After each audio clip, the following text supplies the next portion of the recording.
Good morning, Ajahn. Good morning. Can you hear me okay? Can you hear me okay everyone. there? So we've lost one of our microphones, so we're still busily trying to find one of our wireless microphones at the moment, right. one of our other microphones. Thank you, Ajahn, for coming in today to offer us the Dhamma talk. Great. We've got Ajahn Nissarano here, who's the senior monk at our monastery at Newbury. So thank you, Ajahn, for coming in, and also for looking after the teens group last night. Yes. So thank you. So I'll now pass it on to Sabbatri to request the refuges and precepts.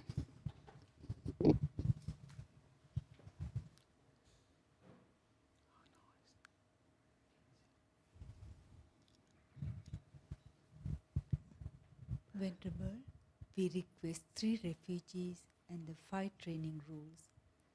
For the second time, Venerable, we request 3 refugees and the 5 training rules. For the third time, Venerable, we request 3 refugees and the 5 training rules. Sadhu, sadhu, sadhu. Can you hear that? Yeah, that's good. So we will do the chanting of the refuges and the taking of the training rules or precepts in English. So I will do the homage 3 times, and then if you'd like to repeat after that, all right? Homage to the Blessed Noble and Perfectly Enlightened One. Homage to the Blessed Noble and Perfectly Enlightened One. Homage to the Blessed Noble and Perfectly Enlightened One.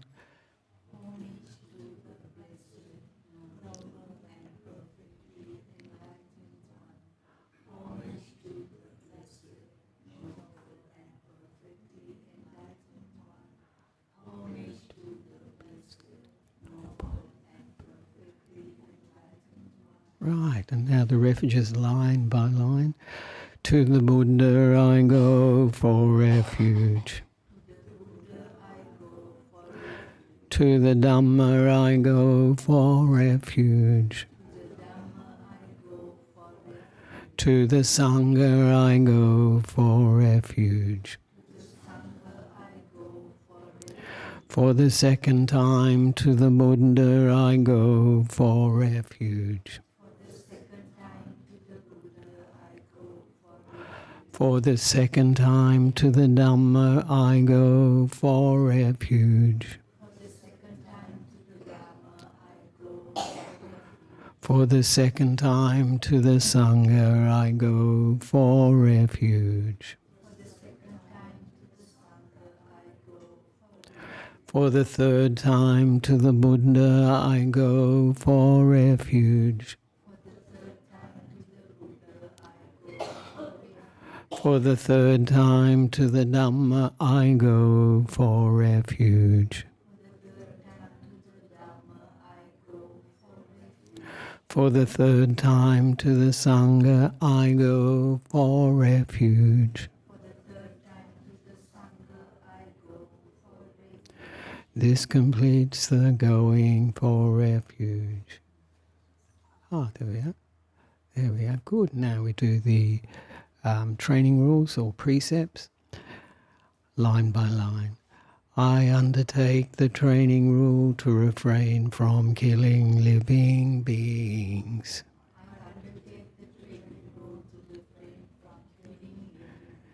I undertake the training rule to refrain from stealing. I undertake the training rule to refrain from sexual misconduct.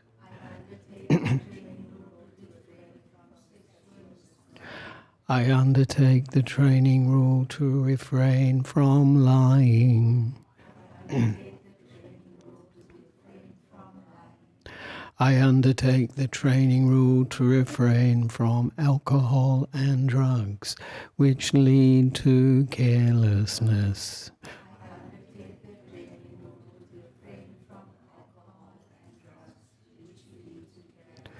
Through virtue, these 5 training rules lead to happiness, lead to good fortune, lead to liberation.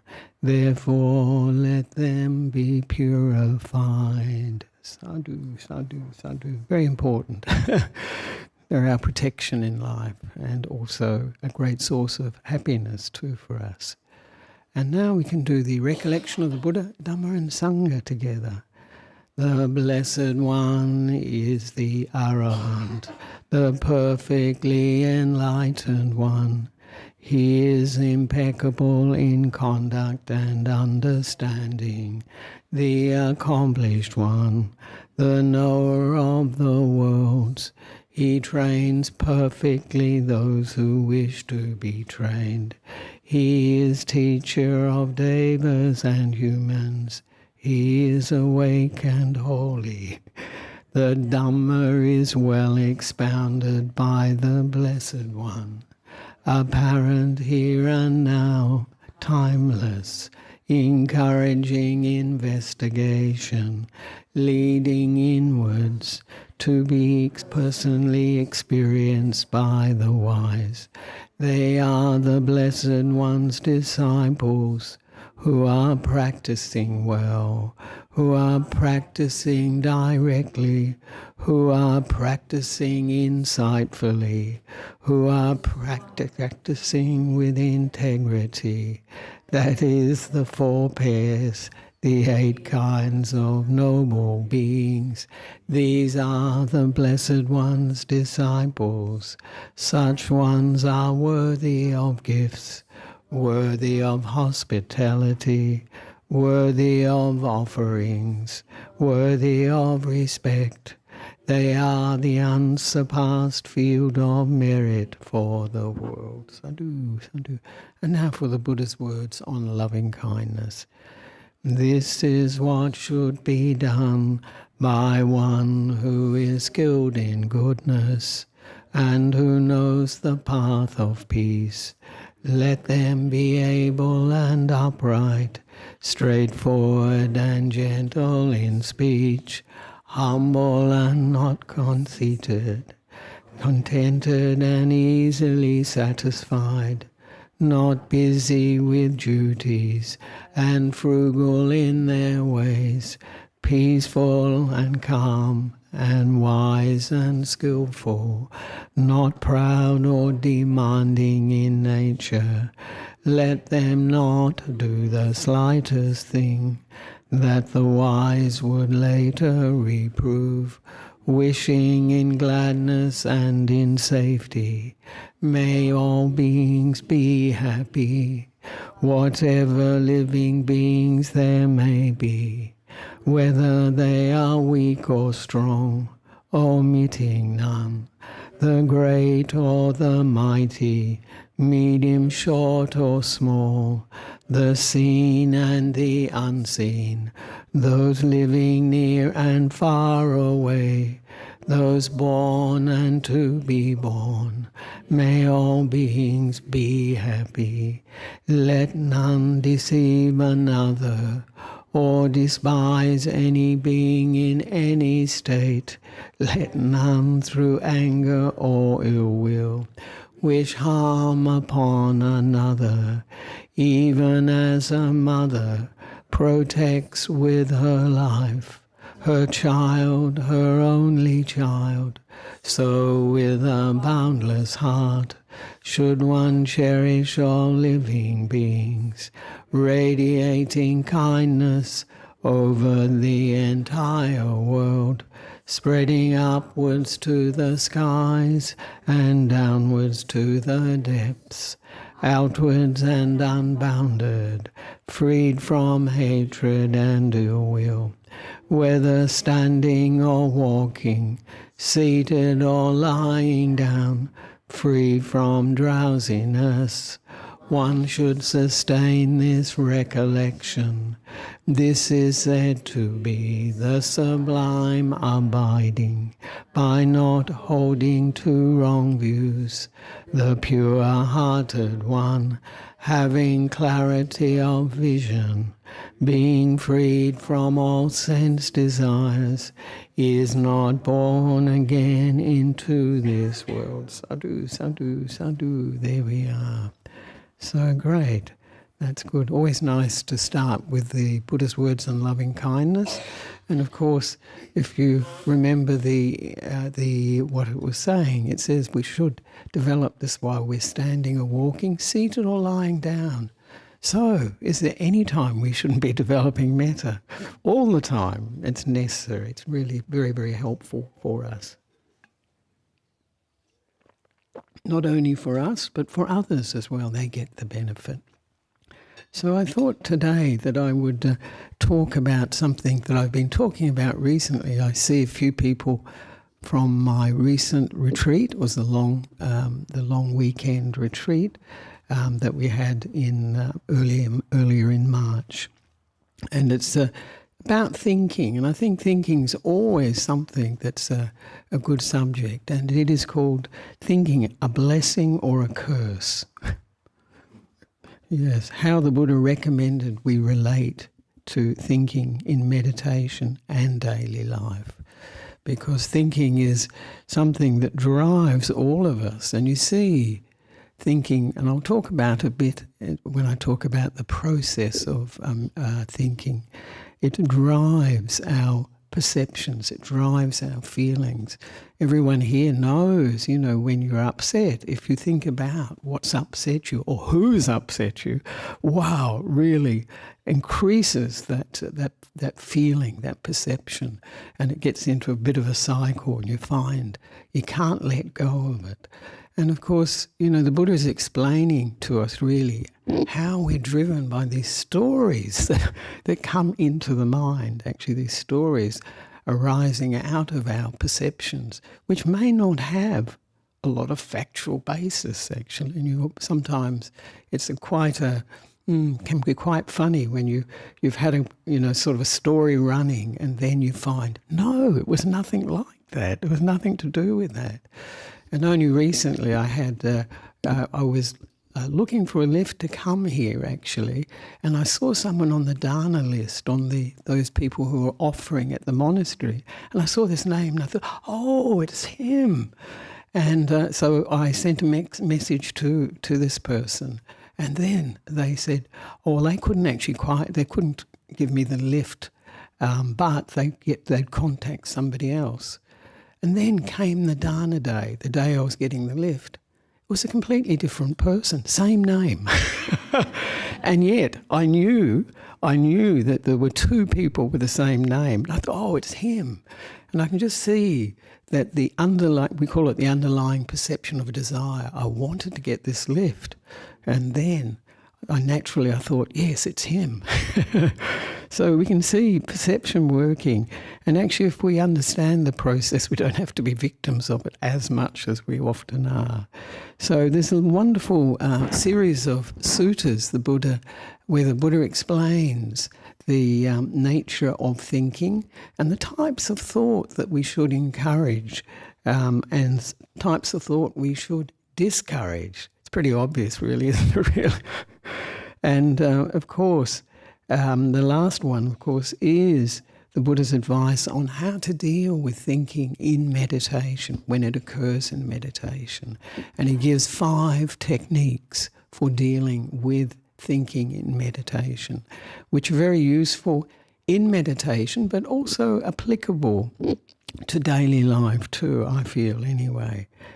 So this is coming from the middle-length discourses of the Buddha. The first one, of course, is the Honey Ball Sutta, number 18, and then the 2 types of or kinds of thought, which is number 19, and then the third one is number 20, which is how to, Bhante Sujato calls it, how to stop thinking. But that's not quite the right way of putting it. How thinking can stop is probably a better way of putting it, because most of us think we're the ones doing the thinking. That's the problem. If we didn't think that, if we thought this was just a process, we wouldn't be so wound up by it. If we just thought, wow, these are just the the content of what I'm thinking are all the things that I've paid attention to through seeing, hearing, smelling, tasting and touching and thinking. And so these are the things that come up in our thoughts. But when we own the thoughts, wow, is that suffering? So first of all, how many people think that thinking is a blessing? Wow. Sometimes, that's a good point. How many people think it's a curse? Sometimes. Actually, I think for many of us, it's a lot of times. And it's the occasional time that it's, that it's a blessing, really. It can be a blessing. Depends on how we're inclining the mind. This is a very important point, because for the Buddha, unless we are developing the mind, unless we're cultivating the mind deliberately. Oh, look, here it is. Oh, wow. Deliberately cultivating the mind, we're prone to all the states of mind, the negatives, more prone to the negative states of mind coming up, and therefore creating thinking of a similar nature, and therefore suffering a lot. So, and particularly, as mentioned, if we take this thinking to be us, to be me, it's my thinking, my thoughts. But as I often say, if you overhear a conversation in some place on the tram or in the train or on the bus, do you take it personally? Do you think, oh no? Sometimes I must admit you can hear conversations these days due to mobile phones and you think, oh my goodness, what's going on? The end of the conversation you hear, you think, oh my, this sounds serious. And also I think one of the exercises we can do that shows you the nature of thinking to a certain extent is if I say to you, please don't think. Please don't think. Anyone here not thinking? It's immediately, it's not possible to control thought that way, but it is possible to influence it and, of course, reprogram it to incline the mind towards, say, the teachings of the Buddha and his advice. So this is what we are doing when we practice Buddha, when we are practicing the Noble Eightfold Path. And I always say, because when you say about programming the mind, you think, what is this programming the mind about? Where does the Buddha mention programming the mind? And of course he mentions it constantly, but his word for it is, anyone got an idea? Taming. Did I hear taming? Training is good, very often, but taming is also very appropriate. It often ends a teaching with saying that we should train our minds in this way or that way, what is just spoken about. And it's sort of like, what it is actually is like to present almost like something we can keep in mind. We just keep bringing it to mind from time to time, as often as we can, but not, too obsessively, so that we keep it in mind and that way point the mind in that direction. So very important. And I know I mentioned it at the retreat. Everybody's had this experience. I think I'll ask actually, have you had the experience of having to get up very early in the morning? You set the alarm, but lo and behold, a minute before, 5 minutes before, you wake up. Anyone had that experience? I think it's pretty common. Now, does that mean that you're awake all night saying, what's the time, what's the time, what's the time? It doesn't. It shows that the mind, really mindfulness, is keeping track of the time. It knows the time. Quite incredible, isn't it, really? And so this is actually pointing to the nature of thinking, the nature of the mind, that it's actually something that's not driven by an I, me and mine. In fact, when I, me and mine gets into the picture, wow, then things get complex. So there we are. And also for those that think that the Buddha, sometimes people might think, does anybody think the Buddha never thought? When you're enlightened, no thinking. No, not at all. He mentions in one of the suttas called the Wonderful and Marvellous in the middle-length discourses again, when Venerable Ananda is mentioning all these incredible, sort of supernatural things that occurred with the Bodhisattva, the Buddha to be, at his birth and before his birth and all these things. And then the Buddha mentions, almost undercutting these sort of supernatural sorts of wonderful and marvellous things. He says, and the Buddha said one of his wonderful and marvellous qualities is that he knew feelings, perceptions and thoughts, as they arose, as while they were present but changing all the time, and as they pass away. And many people might think, wow, that doesn't sound like much. But how many of our feelings, perceptions and thoughts do we catch? How many of them do we notice? Are we able to notice?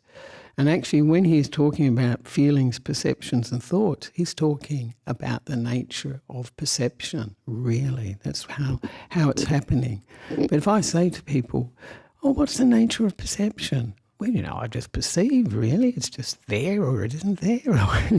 It's this and that. We don't realise how it's driven so much by these feelings, perceptions and thoughts. So that's just an amazing quality that the Buddha had, seeing that arising and passing away of things happening in the mind, feelings, perceptions and thoughts happening. Just incredible. But in the honey cake sutta, which was on the screen, the Buddha actually talks about this. And it can sound a bit daunting, but I think when it's unpacked, it's very easy. It's much easier than it sounds. The background is that he met I think he's either his uncle, Dandapani, or he is his father-in-law, because he was either the uncle of the brother of his wife and his stepmother, or he was the father, they're not quite sure, of his wife. And he was Dandapani wasn't very, he was sort of, had very negative relationship to the Buddha or the Bodhisattva, presumably because, his daughter or his niece passed away after giving birth, and also he had left the home life. So he asked him, what do you teach? What do you assert?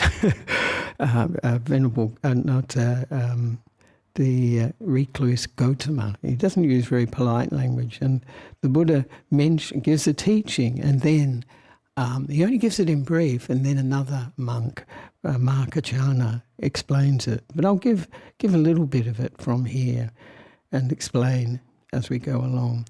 Reverends or venerables, the Buddha gave this brief passage for recitation, then entered his dwelling without explaining the meaning in detail.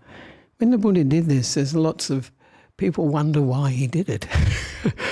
But I guess he thought he would encourage his disciples to listen and then really ponder, to investigate. But what did they do?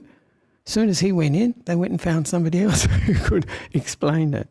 And then it goes on. Judgments driven by proliferating perceptions beset a person.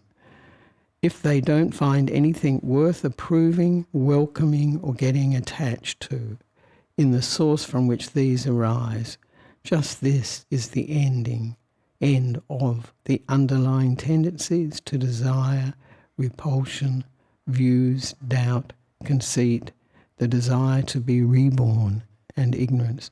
This is the end of taking up rods and the sword, the end of quarrels, arguments and disputes, of accusations, divisive speech and lies. This is where these bad, unskillful qualities cease without anything left over. And then the monk explains that passage, but just to mention a little bit about it. So this Dandapani was quite aggressive. So the perceptions that were, he was had, sounds like, feelings of ill will towards the Buddha, and that when we encounter people like that, often we will have perceptions running that, why is the person being like, why are they speaking like that? Why are they doing like that? And then these stories will start, proliferations based on what we're experiencing. Oh, they because of what happened last week, because I couldn't pick them up. I couldn't take them here and there. But the way out of this is and this is only possible for someone who's got real understanding of the nature of perception and the mind. If they don't find anything worth approving, welcoming, getting attached to in the source from which these arise, that's that angry experience, that situation, the anger there, then this is just this is the end of underlying tendencies too. Because what happens, the stories are driven by either, here's what the Buddha is talking about, the underlying tendency, either by desire, because we want something, we will tend to create stories about that. If we don't want something, if we're pushing it away, we'll start to create stories about that. If we've got views, views are incredible. We're seeing the power of views these days. It can really twist, the way we see reality, depending on our views. And of course, the best views are those that lead to wholesome results, not to unwholesome results. And doubt can also create these stories. And conceit, that's a big one. I, me, and myself, comparing ourselves to others as being better than, the same as, or lesser than the other person. The sense of ego is really one of the driving forces for the stories that come up, and we can create many, many stories from it. Just naturally, they come up very quickly. And the desire to be reborn is another one. And ignorance, of course, that's the underlying reason these stories come up. We just don't understand the nature of the mind and of reality. But when we don't welcome, when we don't get involved with, don't take on board these, what the other person is coming across with, whether it's angry words or whatever types of words, then this is the ending of all these arguments, these quarrels, ending of these bad qualities. So in other words, really, for that to happen, we have to let go of those underlying tendencies, those 7 underlying tendencies. And they're like, we all know, for instance, desire, is it there all the time? No, it sort of comes to the surface quite often when there's something we see, hear, smell, taste or touch or think about that we want or we have a pleasant feeling about. And the same with the repulsion or pushing back when this comes up, when there is the appropriate occasion, appropriate situation for it. So this is how these underlying tendencies come up. They're like seeds in our minds, but they sprout pretty quick. You hear somebody's, and you see this proliferation because you can see, like, you hear somebody's view and immediately you can go for it, desire it, push back on it, and then there'll be stories about, this view is crazy, or where do they get this view, or, etc. But the explanation for this, and I'll read it out, it's sort of wonderful actually.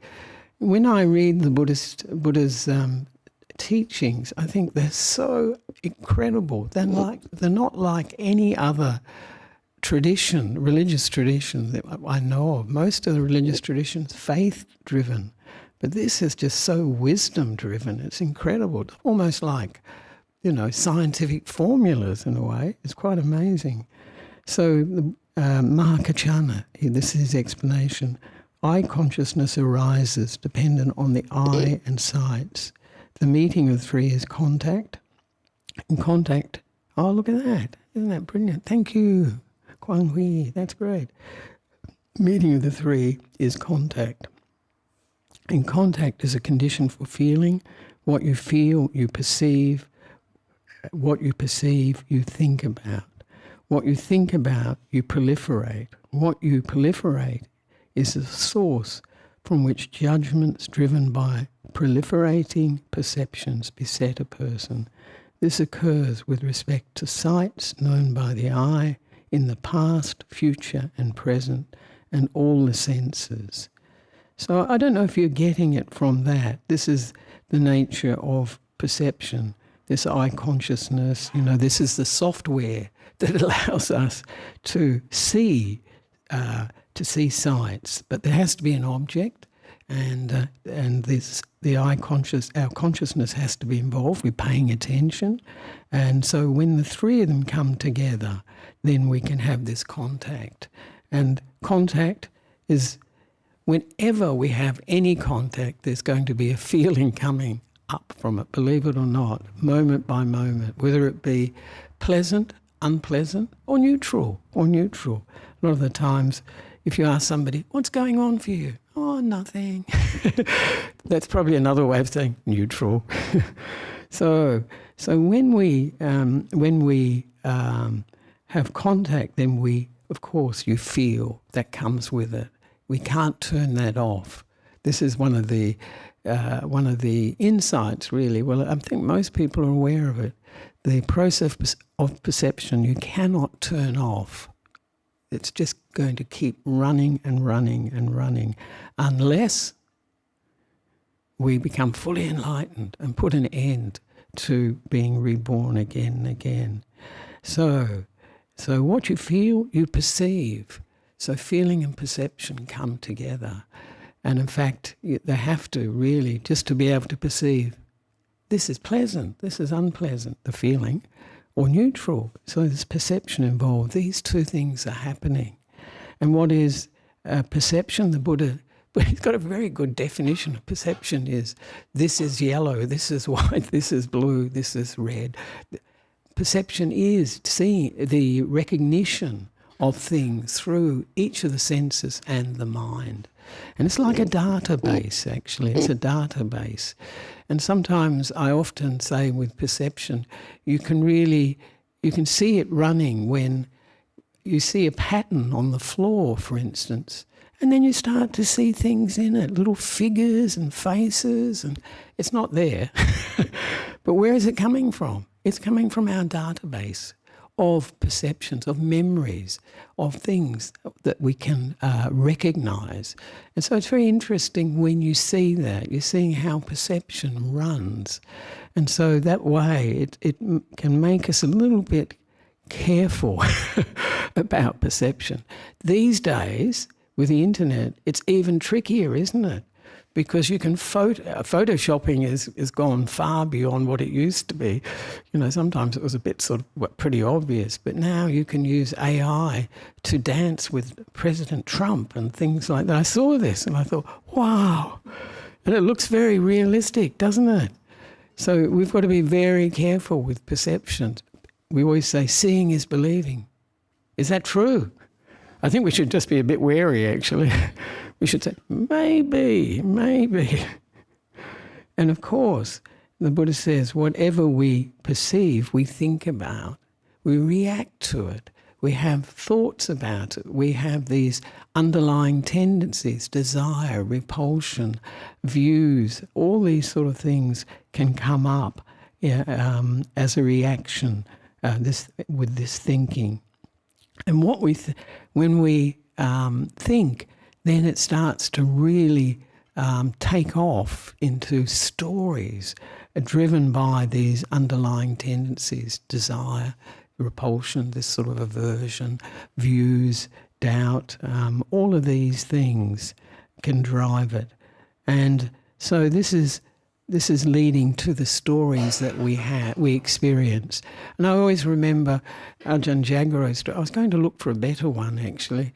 I remember an excellent one was from Shaila Catherine. I heard her talk years ago, and she's got a book out. It was one of these really well written books, and she read this sort of thoughts of this person about a relationship they were she was thinking they'd get into. And it just was so good. It was so, you could see overthinking just taking off. The reality was probably nothing like that. But I know one story that Ajahn Brahm used to tell, and I think it was quite good, about borrowing the neighbour's lawn mower. Now, that sounds very everyday. But, you know, the person thinks, yeah, last time I borrowed, it was a bit reluctant to lend it. Now I think about it, last week he said something to me, and I thought, why did he say that? And then the thinking goes on, and thinking, well, yes, I remember last year it was similar, yes, and I don't know why he didn't come to that party. I invited him to that party. And then he gets so wound up, he goes over to the neighbour's place, and he says, knocks on the door and says, "You can stuff your mower." And the neighbour's looking at him thinking, what is he talking about?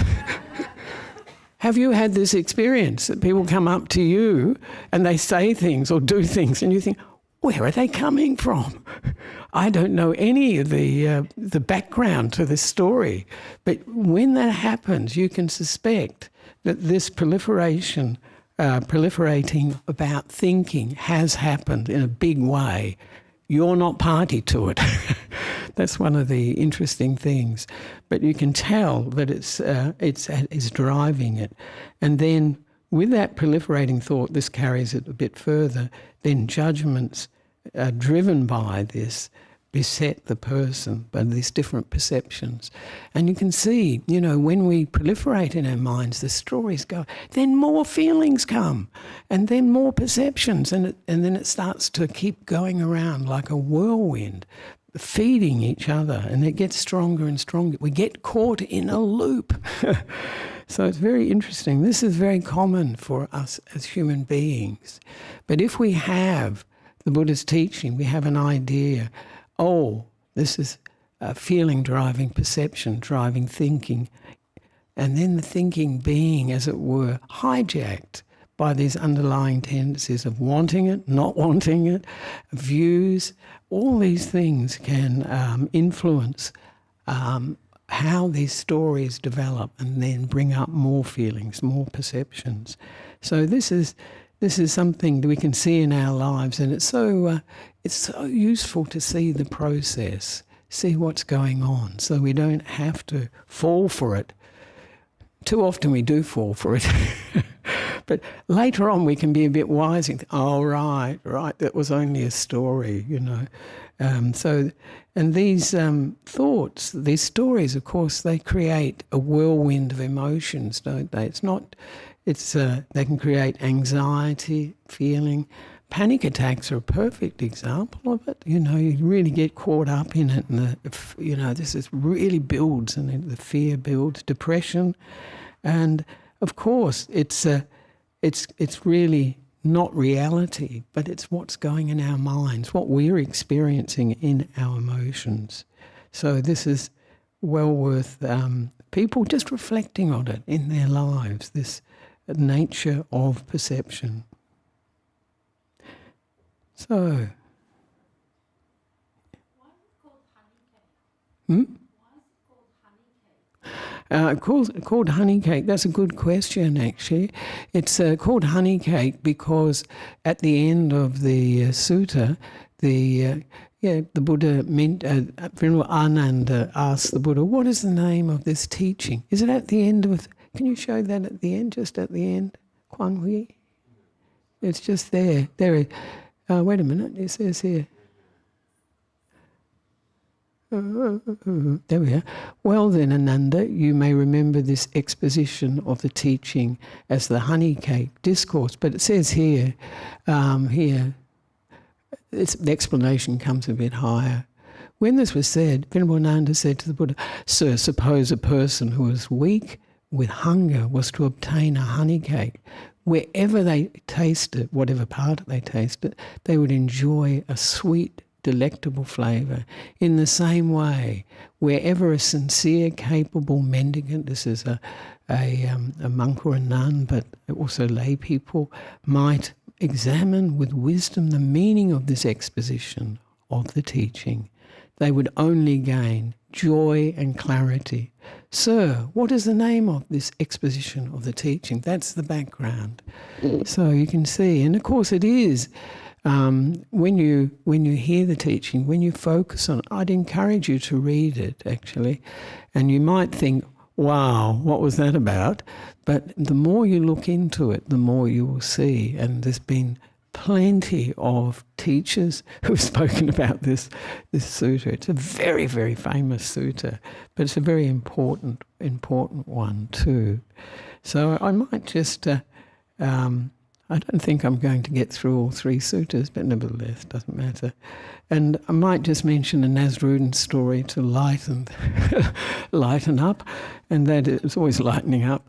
And one day Nasrudin was walking along a road, and he saw this group of horsemen riding towards him, and immediately stories came into it. They're going to force me to enlist in the cavalry, in the army, or they're going to sell me into slavery, and I'll be somebody else's servant. I won't ever see my family again. And he was so wound up. He thought, what can I do? Where can I hide? And he saw the cemetery was next door, so he climbed over a small wall and he looked around, nowhere to hide, a tree or whatever. But he saw an open grave, so he quickly jumped into the open grave. And those cavalrymen, they were riding along. They saw this figure behaving in a strange way, and they thought, what is this about? And so they thought, well, let's find out what happened to this. Why is this person... where have they gone? So they went into the cemetery and they couldn't see him. And then they saw the open grave. They came up to the open grave. I don't know if they were still on their horses. And they said, what are you doing? What are you doing there? And Nasrudin said, I'm here because of you, and you are here because of me.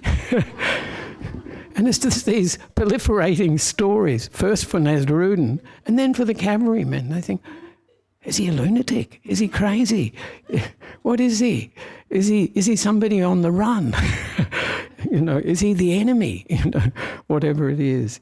So this is an example of it. Yes, and that's great. So I think now I just mention how the Buddha Buddha advised us to classify our thinking, because when he was the Bodhisattva, just before he be the Buddha to be, just before he became enlightened, he was focusing on the 2 kinds of thinking that he was experiencing.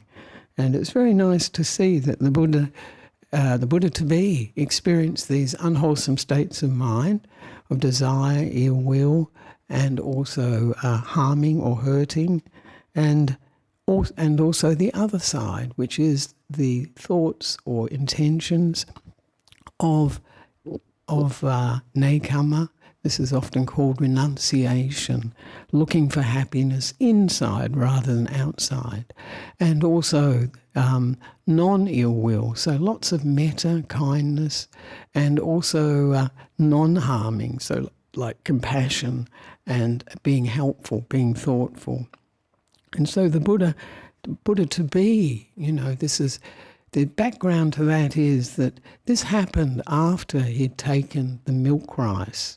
You heard about the milk rice? The Buddha to be, he was doing all these tough techniques. He was starving himself almost to death, and he nearly did die. And then it just occurred to him, it came to his mind, and he remembered when he was a boy, and he was only 11, and he experienced deep meditation, the jhanas, they say first jhana, under the rose apple tree while his father was doing a ploughing ceremony nearby. And he went into this very deep meditation where no hearing, smelling, tasting, touching, seeing, all of that gone, 5 senses, and the mind free of all the negative qualities.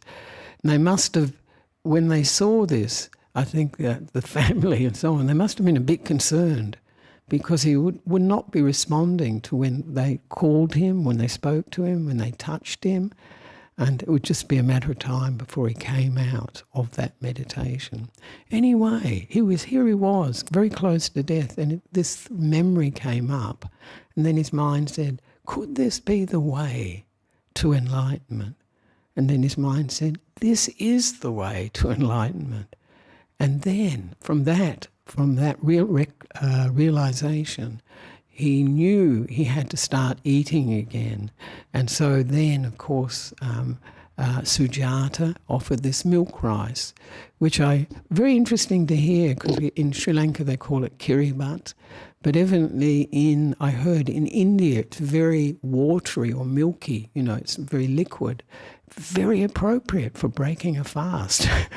Because sometimes they say the worst thing you can do if you've been really not eating is suddenly eat a lot of, very coarse food. It could almost kill you, actually. So it was probably a good way for him to break the fast, build up his strength. And while he was doing this, he was cultivating again those deep states of wisdom, deep states of meditation, the jhanas.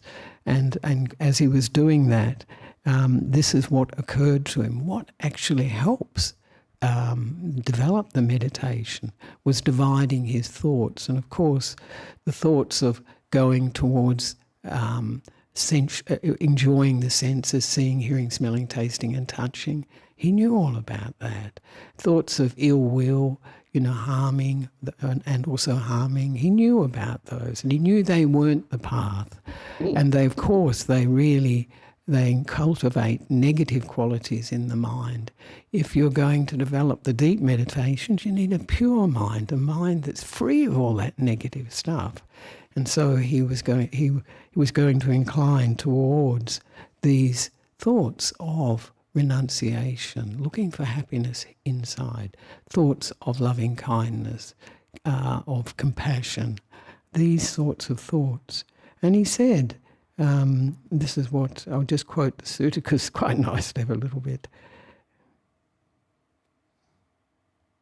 So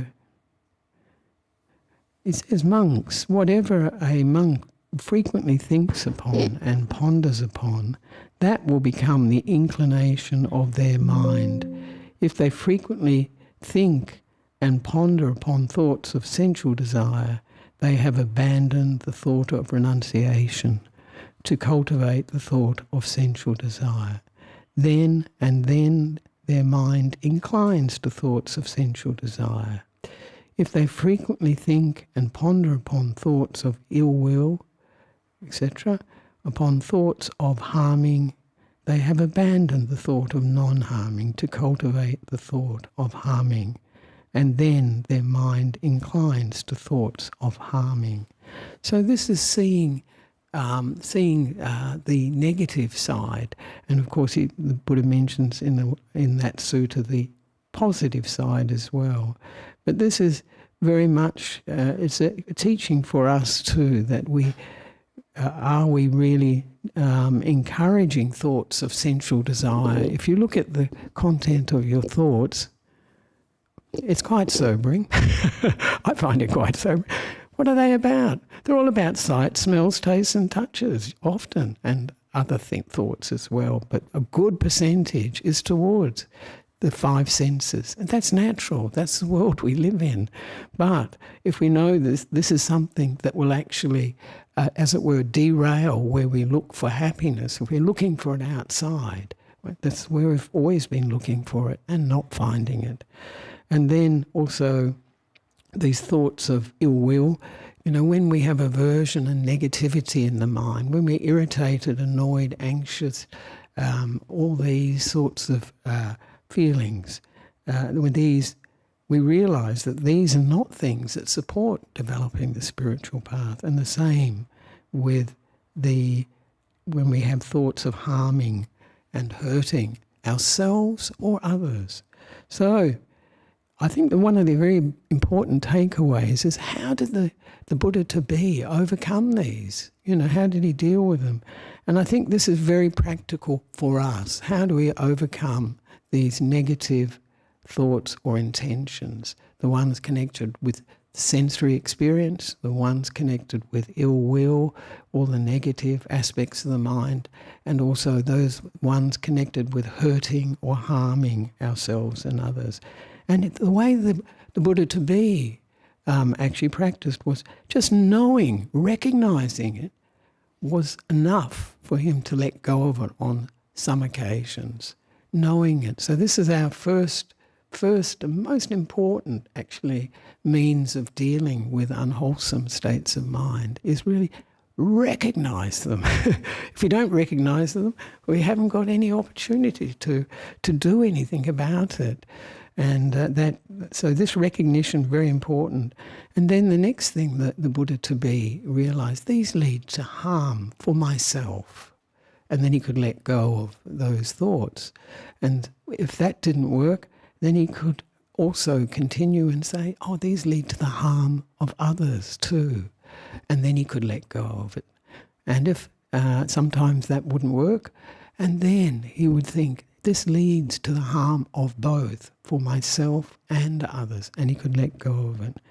And if that didn't work, he had a number of strategies. It obstructs wisdom. It blocks really being able to understand what's going on in this body and mind, these negative thoughts. And of course, the 5 hindrances, you've heard about them, they block meditation, but the deep meditation, they block wisdom as well. So it's very much the same. And these thoughts, these negative thoughts, cause difficulties and problems. Have you noticed? When you want something, got a strong desire going for something you've seen, heard, smelled, taste or touched, wow, then the mind's in a bit of a sort of a whirl of, now how am I going to get this? And maybe there'll be competition with others, and it leads to all those sorts of difficulties, really.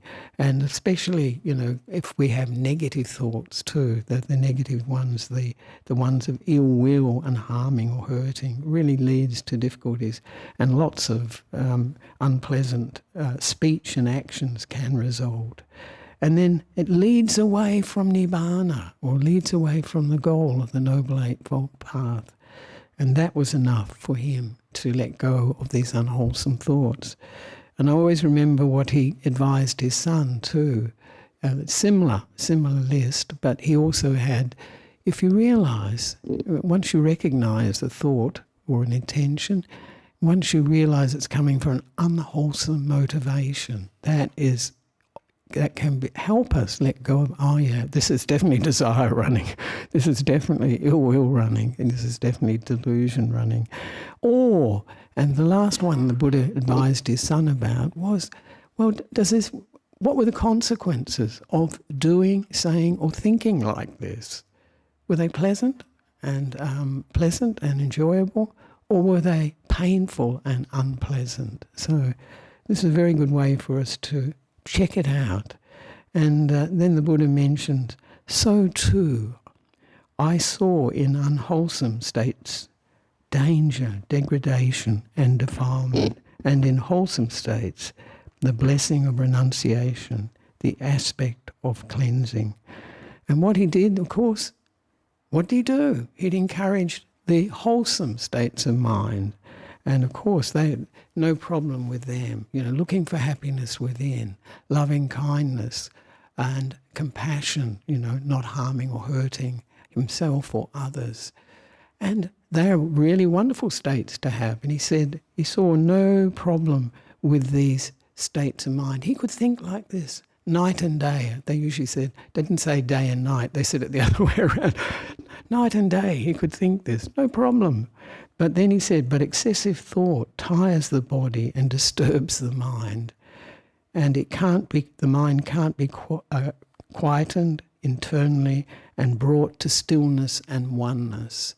And so he let go of this wholesome thinking, this positive thinking.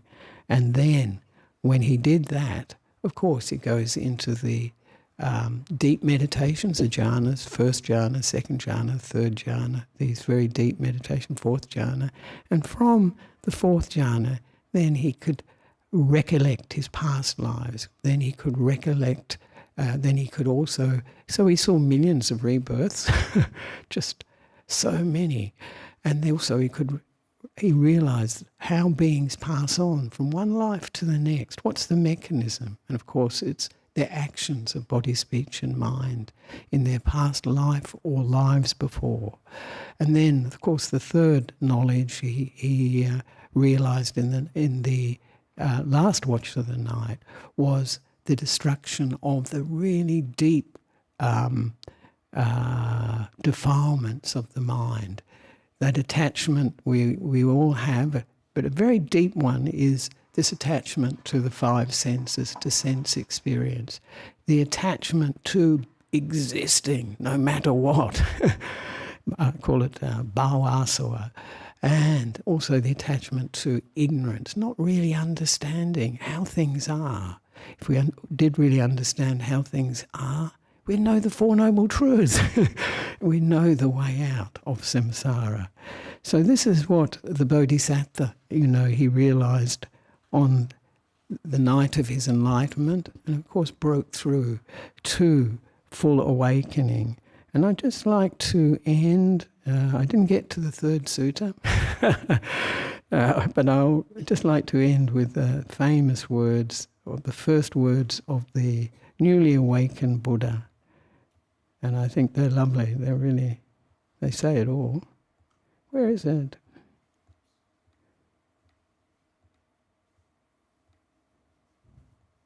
Wow. Here we are. Yeah, that's it. And it is. This is what the newly awakened Buddha spoke, obviously, sort of not in English, but nevertheless. He said, seeking but not finding the house builder, I travelled through the round of countless births. Oh, painful is birth again and again. House builder, you have now been seen. You shall not build another house. Your rafters have been shattered. Your ridgepole is demolished. The mind that builds no more has reached the end of craving. So there we are. Sadhu, sadhu, sadhu. So that was after that teaching about the two kinds of thought. There we are. We didn't get on to the third sutta, but I'd like to finish there and encourage all of us to really have a read of those suttas, number 18 and 19 and 20 too, and just to focus on the nature of perception and try to recognize it in your life. And once you recognize it, it can become quite fascinating just to watch the process, what's going on, and very entertaining in some ways. And we can cease being the victims of our perceptions, feelings and perceptions, and the thoughts that drive them. And so also to develop the thinking in towards the wholesome, away from the unwholesome. And when we do that, we'll notice the difference, because it will lead to happiness, it will lead to more peace, more wisdom developing, some more ease in the mind. So just encourage yourselves, myself, everyone really, to develop these things. All right. Thank you. Sadhu. Thank you, Ajahn. Really interesting talk this morning. We will, as usual, alternate questions from the room and online. Is anyone in the room wanting to ask a question or comment? I think there's one. I can just imagine. What was that about? Yeah. I hope you could relate to it anyway, especially the stories. I think stories are just such a... Yes, Sito. Yeah, thank you, Ajahn, for sharing how we stop the overthinking mind and try to get into a peaceful and meditative state. Yeah. So it's not really a question, but it's more a request. So at the end, I was wondering whether you could conduct a 5-minute, guided meditation for us to practice what you just said, to stop our overthinking mind and get into a more peaceful state, so that we can maybe do the reflection. Right. That would be great. All right. Thank you. Maybe Sito, I think that would be good. Yeah. Thank you. Yeah.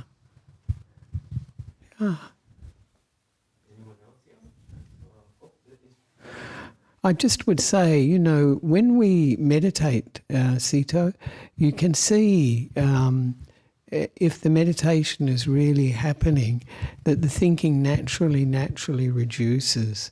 And I think some of the meditators, some of the people here who meditate, have probably experienced times when thinking stops, and it can be absolutely stunning. It's just wonderful. You don't realise how noisy it's been until it stops. And then you think, wow. And the point is, you know, that oftentimes people think that to be aware you need to think, don't you? But in actual fact, thinking clouds awareness, it reduces it. If you have no thinking, wow, the awareness can be so much stronger. So I think this is really how we can, we can test out the nature of perception, this process that we've been talking about, and the two kinds of thought. Yeah. Thank you for a very deep. It's deep, isn't it? It's very deep and very useful. Yeah. I wanted to ask a question about something that I continuously deal with, and I'm sure many, particularly Westerners, do, and that is the fighting of the mind, turning the mind into the enemy. Yeah. And so some of the techniques I use is when I find the mind like judging, I shouldn't have these thoughts. Yes. Or I look at that and just label it, judging. Or so the labeling helps me. Yeah. And also the thought of kindness to myself helps, never to, because we're brought up with so much criticism, and the self-criticism can, that's true. And so I notice it. So I use the labeling and I use the loving kindness, and I wondered if you had some other suggestions about that tendency that we have to fight the mind rather than, I liked what you said, that the thoughts happen to us. Yes. And That's that was reality. a really interesting way of looking at it. It's almost like breathing. Breathing happens to us. Thinking happens to us, because we don't go, oh, there I go breathing again, but we go, oh, there I go all thinking again. So I wondered about cultivating that gentle approach. Yes, no, that's a really important thing to develop. You're quite right. Thinking, breathing is a natural process. You know, sometimes when people start meditating, they find they have a tendency to control the breath, and it doesn't become natural at that stage. But once they let go of that tendency to control, to do, then the breath is just very natural. Then that sense of I, me and myself, control and wanting to do has been let go of to some degree. Just allow the natural process to happen, then it happens very well. The same with thinking. It is a natural process, and when we understand the process, then we can relax a lot more and not judge ourselves, not criticize ourselves for thinking in particular ways. Some of those ways we may think are influenced by the things we've been paying attention to, maybe other people, maybe it's the internet, all these sorts of things. But of course, we only have one mind. Sometimes with this criticizing mind, criticizing ourselves, it sort of feels like there's two minds or something. But the reality is that we have only really got one mind that's really paying attention to one thing at a time, actually, but very quick, one after the other. So the best way, a couple of suggestions, of course, you hit on it, is really to develop metta, that real kindness and friendliness in the mind, because this judging mind cannot coexist with a friendly mind, a gentle mind, a mind that is warm and open and accepting. The sense of acceptance, very important. There's lots of really perceptions associated with metta that can be very useful. Acceptance, that part of it is particularly, but just being friendly, warm, remembering the way we can derail thinking is go straight to feeling really. If we can bring up the feeling of friendliness, of kindness, remembering somebody who was really kind to us, friendly to us, caring, and never criticizing us, bringing them to mind, and then you get the feeling. And that feeling immediately will actually reduce the power of those critical thoughts. They haven't got a chance, actually, once you've got that sort of feeling going. I always say the first recipient of metta, of loving kindness, friendliness, has really got to be ourselves. And then when we give it to ourselves, this judging or self-critical mind states, they just won't have a chance. It's like having the warm reassurance of, maybe a grandparent, somebody who was really caring for us, looked after us, was there for us in difficult times. So that's a very important one. The other one that is very important is to condition the mind, program the mind. And the way we can do that is, first of all, to notice what is the self-criticism, what is the message that's running again and again. Is it, you're not good enough, you're not good enough, you're not good enough? And it really is something that is running in the background. Some of these negative self-talk has become so habitual we don't notice it anymore, but it is running there. And if you can identify it and then find something that counteracts that, to use, sometimes they call them affirmations, to use something that is very positive self-talk. I'm there for you, I'm here for you, no matter what. Or who cares?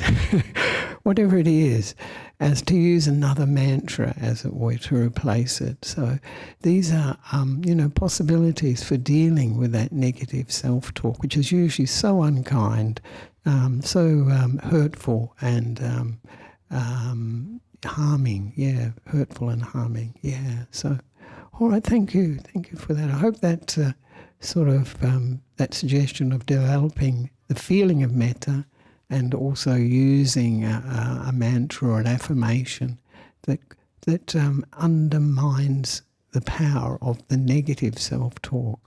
And another one is that, and I liked it, I don't know if you saw the Walk for Peace in America. It was very inspiring. But one of their suggestions, very good actually, is to every morning have a sort of a determination almost in mind. This will be my peaceful day. This will be my peaceful day, or this will be my kind day. Mention it, bring it to mind 3 times at least, and then throughout the day just bring it up from time to time. This will be my peaceful day. And it's amazing if you do program the mind like that, no matter what happens, the mind can be very peaceful, or it can be very kind in situations where usually we might not be so kind.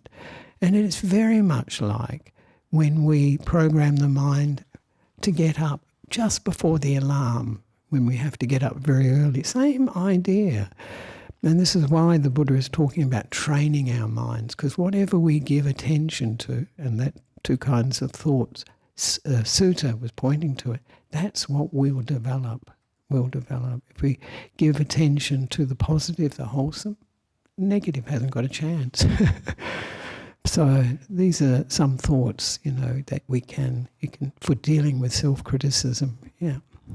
Yes. Thank you, Ajahn. Yeah. There are a couple of questions online which I think are related to your responses. So one is with regards to engaging or not engaging with difficult people, especially if they're family members. And I think before you had mentioned family members in a more positive way, but I think some people find the family members are a source of difficulty. And then another source of difficulty is frustration when people are trying to learn about or focus on difficult subjects in the Dharma, like dependent origination. Oh, yes. That becomes frustrating as well. So I think these are 2 sources. Right, Frustrations. Right. So dealing with frustrations. Well, again, the best way is really to have this metta in develop metta, the feeling of metta, especially it's not possible once you're in the situation, once something is happening, it's a bit late, really.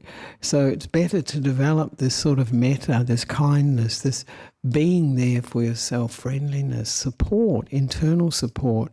Then when you meet, relatives or whoever, family members who press your buttons, you'll be able to deal with it a bit better, actually.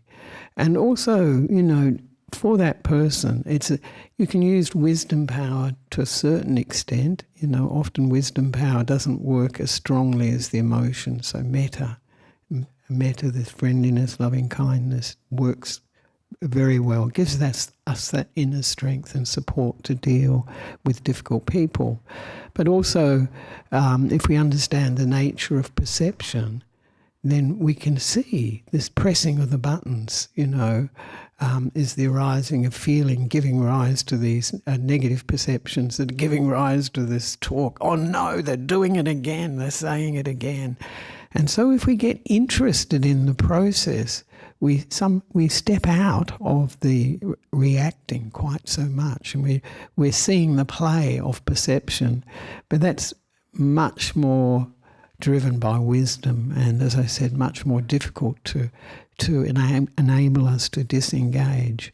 Now, frustration with deep Dhamma, I hope you weren't too frustrated today with the deep Dhamma that I was talking about, because it was dependent origination. That sequence about I consciousness is straight from dependent origination. So it's not really... frustration is, the Dhamma is for inviting us to come and see. It's inviting us to come and see. We're only frustrated when we're impatient. We want to know now. We want to understand intellectually now, dependent origination. I would say to this person, it's taken me years and years and years to really get some glimpse into dependent origination and dependent cessation. That's the good news, that it all can finish. So I would say to this person just to be patient, to gradually grow their wisdom. And the way we grow our wisdom is to see dependent origination, this sequence of the 12 links of the arising of dukkha and the ceasing of this suffering or unsatisfactoriness in our lives. You can see it here and now. So this is where we can start to connect with deep teachings like dependent origination. Also can recommend that people can read some of the explanations. And I know one that I find really good is Ajahn Brahmali's explanation of dependent origination. There's a little booklet you can get it online, it's a free download. Ajahn Brahm also did one on dependent origination, very, very accessible and relatable, relatable, that's the point. So I would emphasize that, seeing it in our lives. We can all see what we were talking about this morning, that Venerable Mahakachana was talking about, which of course, is the nature of the arising of a experience, really. Sense consciousness giving rise to being able to see a sight, and then also for contact to happen. The three of them actually need the eye as well, don't you? Need the eye. It's got to be working. If you're blind, you probably won't see sights outside. So to see the nature of that in our experience, how it's happening through our 6 senses, how we get in contact, how there's feeling turning on, and then reaction. We want it, we don't want it, and then clinging to the ones that we think are good or clinging to ones that we think are not good.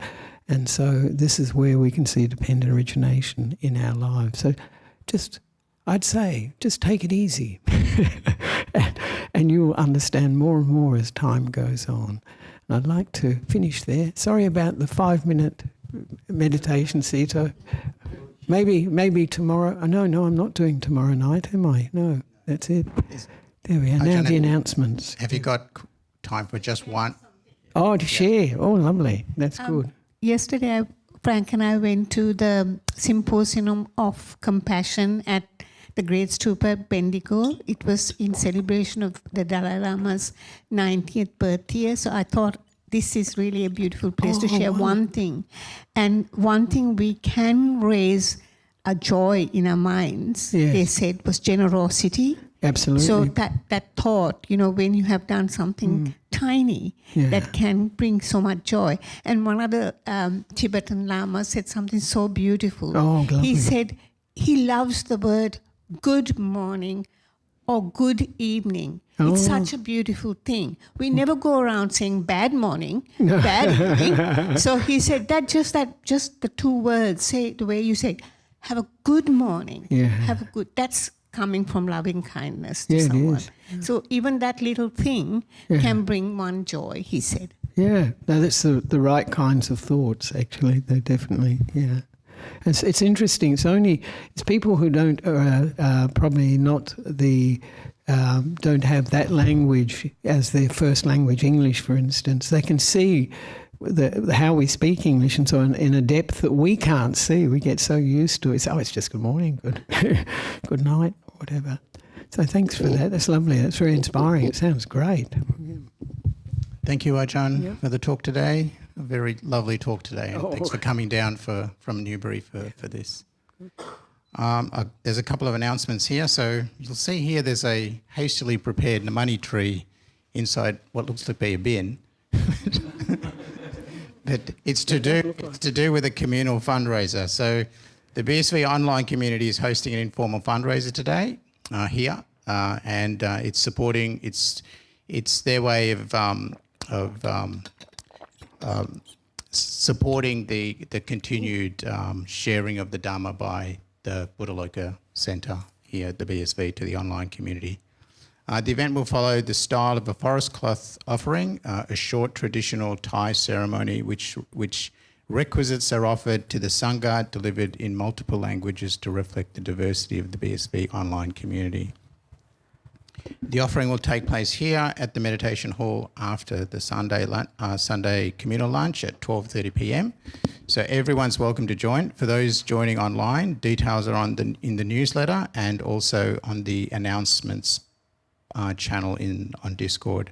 So all proceeds from today will go towards the operational costs of the Buddhaloka Centre here, and we thank those in the online community for their initiative. There's if you're coming in here, there's a donation box and a QR code down the back of the hall specifically for this event. Will they be able to see the people doing the offering for here? Yeah, we might actually project it up on the screen as well. We've got a TV here for that for the Sangha member. Yeah, all right, so but we'll maybe here well. would be good. Yeah, so people can see the people who are initiating the online offering, the Papa. Okay, so just like for the members, if you could just listen up. So we've got an AGM that's coming up. It's 4 weeks away. So it's the 19th of April at 2 p.m. and we encourage members to register if you're planning to attend. Either we're providing this online as well, so you can attend online or in person. It only takes about 2 minutes to register, and it just helps us with the overall planning of the event. Also, in this week's newsletter, there was a link to the nomination form. We would like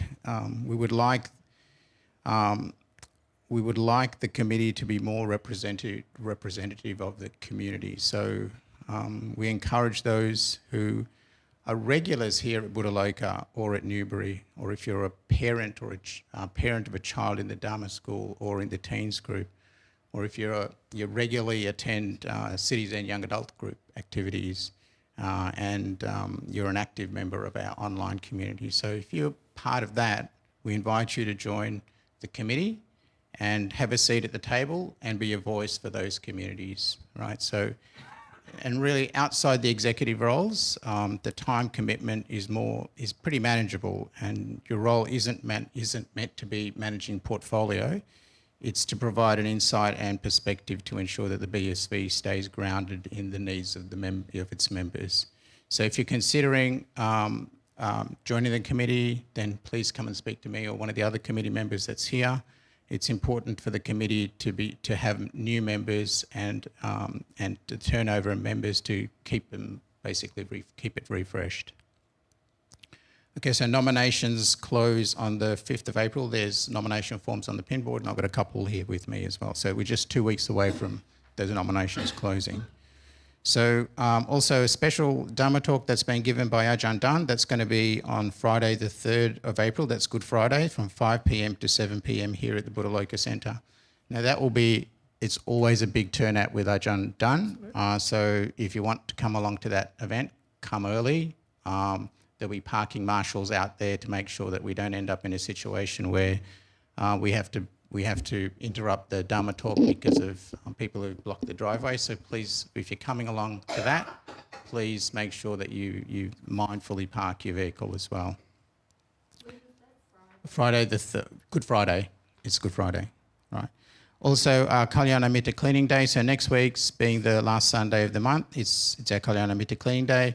As you have noticed, if you may have noticed, that the grass has grown really fast over the last 3 weeks. So if you're able to stay around on next week and assist with the upkeep of the Buddhaloka Centre, the general cleaning and light gardening work is between 12:15 and 1:30 p.m.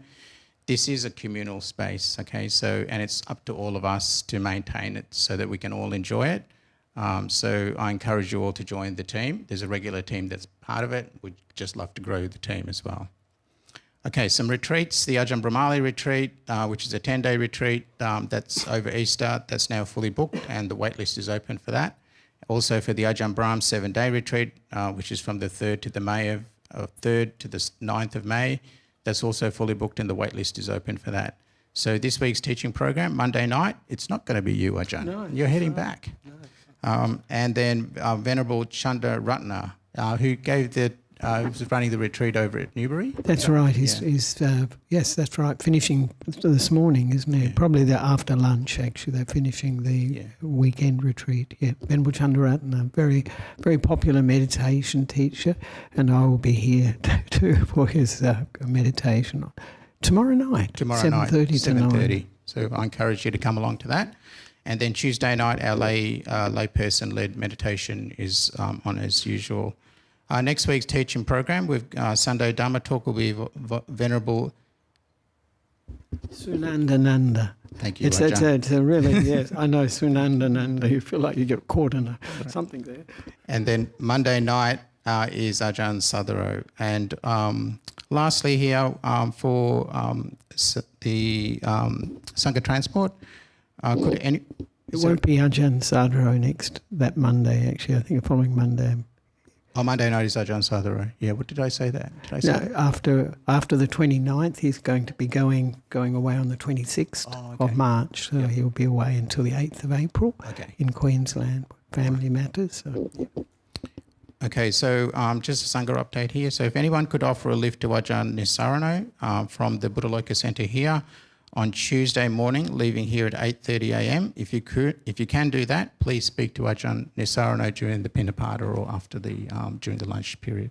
Okay, that's it for announcements. Thank you very much to everyone, and please join us next door for the lunch offering, and I'll let Ajahn close. Yes, and for those who'd like to, we can just pay respects to the Buddha, Dhamma and Sangha.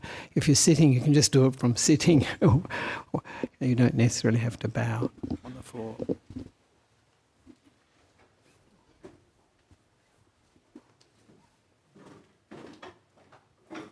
No room.